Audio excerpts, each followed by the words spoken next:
Why are the wives always right? Well, if you remember when we first started this project, I had these grand ideas of how this bonus room was going to look. We were going to put a closet in this corner. I was going to put a wall here at the base, and then it was going to turn right and go into that wall there. And then I was going to put a door on this side, but that really didn't kind of work out. But then I had plans on putting a door on this side, and it determined that the door would not fit because of the angle of the roof.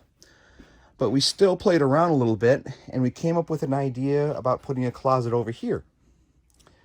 And when we very first started, the boss said, why don't we put a closet here first with a door like you see here going into the HVAC room, and then another door here. That was her first idea. But me and my bullheadedness said, nah, we're going to put the closet over here. Well, here we are several weeks later, and guess what? The closet's not going there. It's going over here. So she was right on that one. Then, as we're laying out the floor, right here, my idea, realized that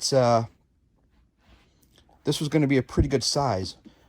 Right at the beginning of the project again, she recommended, hey, why don't we take the closet out another 16 inches to this stud, just to make the closet a little bigger.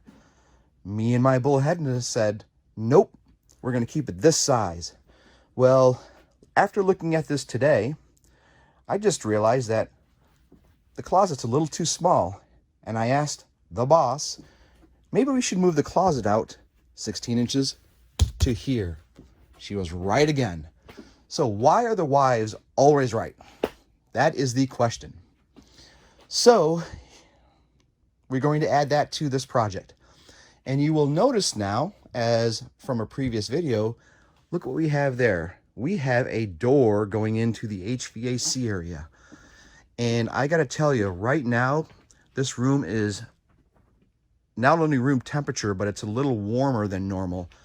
That's because we got the entire room, as you can see here, sealed in with insulation. I don't have any registers on the vent, so the warm air that's coming in from the heat being on is filling this room out, and it is nice and very comfortable, maybe a little warmer than I would like to work in, but it's going to be great in here. And then when you open up this door to go into the HVAC area, you can just feel that rush of cold air coming in. So I think we did a really good job putting this up. Door looks great right there. Once we move these plates out 16 inches to this one, we're going to give a lot of room for the closet. Plus, what's going to help is when I stand here and open the door, I won't have to back out of the closet to open the door all the way. We'll be able to stay in the closet and open the door and just not be so cramped in here. So this is going to be really good. So we're going to work on this over the next couple of days. Probably get this door in and then do some drywall and some other things over there. But it's looking great. So until next time, peace out.